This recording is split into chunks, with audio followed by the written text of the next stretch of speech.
We're joined by Tera Myers on the program now with Moms on a Mission, and you can find more about what they do at federationforchildren.org, the American Federation for Children. Tara, thanks so much for joining us here on the Steve Gruber Show. Thank you, Scott. It's a pleasure.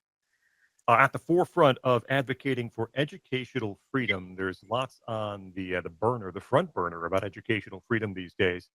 Tell us just quickly your story and how you became involved in Moms on a Mission. Well, Scott, I have three children, and my oldest has special needs. He was born with Down syndrome, and I wanted him to go to school with his sisters, and my public district wanted him to be sent to another school. And when I got there, it wasn't what he needed. And I fought to get him into our public district here in the neighborhood so that he could be known by his neighbors. And it was a 4-year uphill battle that I ultimately could not win with my district and ended up choosing to look for what other options were out there. And that was when Ed Choice here in the state of Ohio, it was just getting some traction. And Mhm. there was a place for everybody except for my son. So I ended up having to work with legislators to try to get laws changed.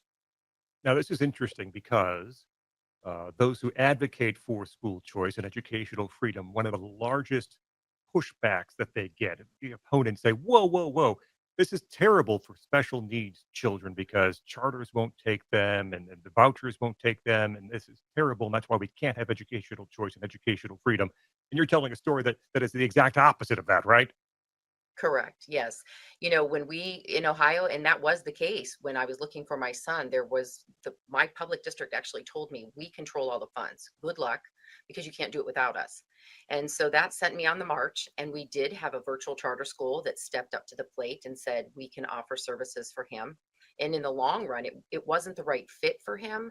Academically, it was too advanced, but they did provide tons of resources for him and met me in the middle with his IEP. It was Mhm. fabulous, actually. It gave me a lot of autonomy. And so that is why I, as a mom, said, I'm going to have to take this on the ground. And I was then penned the Mom on a Mission by, actually, it was Representative Jim Jordan who said that at a Lincoln Day dinner here. So I said, hey, we got to do something about this. And we have a John Peterson Special Needs Scholarship here in Ohio, and there are a number of scholarships for students with special needs to be able to take their dollars to wherever they would learn best. And, families need that help. So that, I think, is a talking point that oftentimes is just put out there to confuse moms and dads to be stuck in a system that really might not be meeting their needs.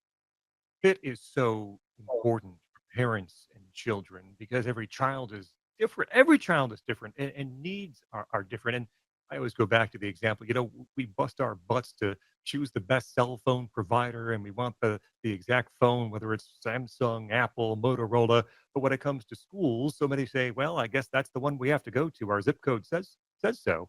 The fight for educational choice is one of the most important fights anywhere in the country today. Thankfully, in the most recent big beautiful bill, there's hope with a federal tax credit scholarship available, but governors have to opt into this, if I'm not mistaken. And so there are many blue states out there, Michigan among them, Illinois, California, New York, in which some public pressure has to be applied to allow parents to take advantage of this. Yeah, and I think that this is at the precipice of changing things for students. And I personally would not want to be that governor that says, no, I'm not going to give families in my states an opportunity to provide better for their children. I don't think I would want that. And I don't think you would want it either. So I really find it interesting that there are some governors out there that are putting the question mark up there because our children are our future. And you're going to end up losing residents because they Mhm. want, most parents are like you said, they're striving for the best possible outcome for their students, and sometimes they just simply need a little bit of help to get there. And I think what the federal tax credit scholarship is a brilliant idea. It's a start. It's not the finish, but it does open the door for us to be able to say to parents, hey, if your child needs something different, we're going to partner together. And what a great unifying piece, especially given the current state of our nation. Tara Myers with us, Moms on a Mission. You can find more at federationforchildren.org. That's where the American Federation for Children lives. We had some test scores recently. Actually, Linda McMahon was just here on Hillsdale College's campus about 2 weeks ago. And it was a couple of days Yes. before these test results were coming out. She was talking to our president, Larry Arnn, and said, we're going to get these test results. Dr. Arnn said, how did they look? Linda McMahon had an advanced look, and she said, they're not good. They had been released. So what's the latest from the NAEP tests that tell us how our children are achieving in school? Well, it's dismal, Scott. It's like a house that's on fire and they're waiting for someone to bring the water. Our grade 8 science, the average scores, they fell for the first time since 2009, with only 38% of the students, or 38% of the students performing below the NAEP basic level. I mean, that's a crisis, below the basic level. And then 12th grade mathematics, I mean, scores reached their lowest point since 2005, with 45% of seniors scoring below basic level. I mean, that's a crisis. Reading, 12th grade reading, average scores drop the lowest levels ever recorded, with 32% of students below the basic and only 35 at or above the proficient level. I mean, these are going to be our future doctors, lawyers. This is a crisis and we need to do something about it. Every parent should be ringing the bell. And I think that keeping scores, test scores, out of the hands of parents and not understanding, and we don't put everything onto that, but that is our basic, um, you know, bar that we set to say, how are schools doing?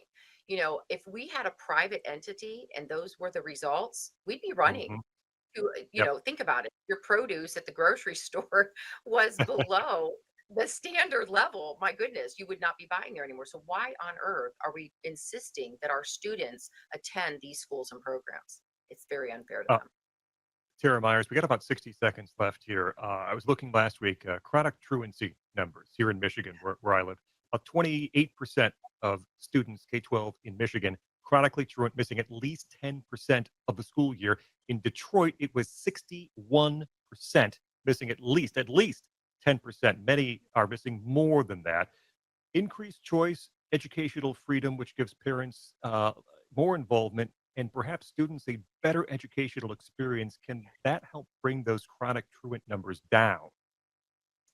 I believe it can, simply because when you teach a child where they're at and you help them and rise them to the next level, that individual attention, you're making a gain. And I believe that students will show up for where they feel that they can be competent.